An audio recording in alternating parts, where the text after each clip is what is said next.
Alfa Romeo Tonale Review. Alfa Romeo has a history of willful neglect of the realities of the car market.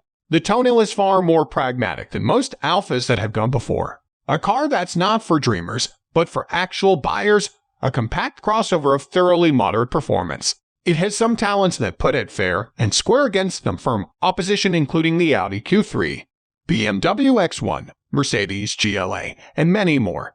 But it wants to be sporty, and our favorite cars in that category are the ones that lean more towards relaxation, the Evoque and Volvo XC40. When it emerged as a concept car in 2019, the Tonale shape was widely liked. Commendably, not much has changed for production. It still has lush curves and alpha motifs, among them the slim triple-barrel front and rear LED and 5-hole wheels. The elegant shield grille makes you wonder why rivals are making such a Horlicks of their increasingly pugnacious frontal styling. Though it can be spec-dependent, go for the higher specs of Tonale, as most buyers will, and that shield morphs from elegant chrome to slightly bullying black. Such is the trend of the SUV buyer, of course.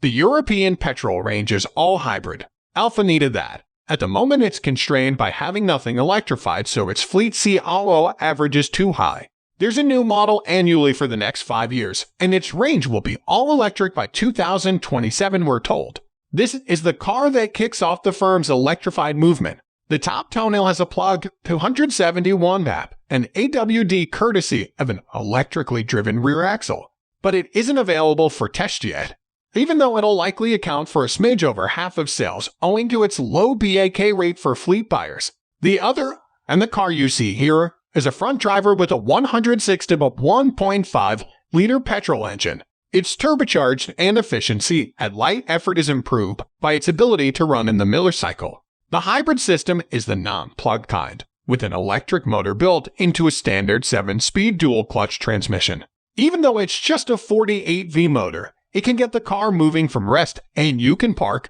maneuver, and crawl through really low-speed traffic without the engine interfering.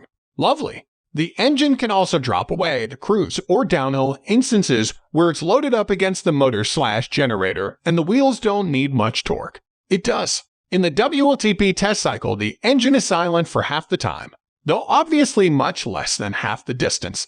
But you'll get very few, if any, AV mode miles if you've notched Alfa's fame DNA drive mode selector into its top dynamic mode, which there's a good chance you frequently will. Buried well underneath are some platform and suspension parts shared with the Jeep Compass. But Alfa has done a thorough rework to turn it from an off-roader into a sharpish road-biased crossover, which can make it a little bit of a chore in town. But it drives with some real zest on more open roads, more of which on the next tab. Welcome to a different kind of Alfa Romeo, one that puts rationality a little further up its priority list with the surprisingly logical interior layout and bags of room to match. Its cabin beauty is more than skin deep, being well made and practical with electronics work properly. But it also looks and broadly drives like an Alfa Romeo should. It's at risk of buckarooing under the weight of all its styling influences, yet carries them off well. While the handling balance is fun, even if the hyperactive steering and occasionally clumsy powertrain take a little adjustment, there's enough going on here to deservedly distract you from a swathe of duller rivals. Hopefully the ownership experience will match.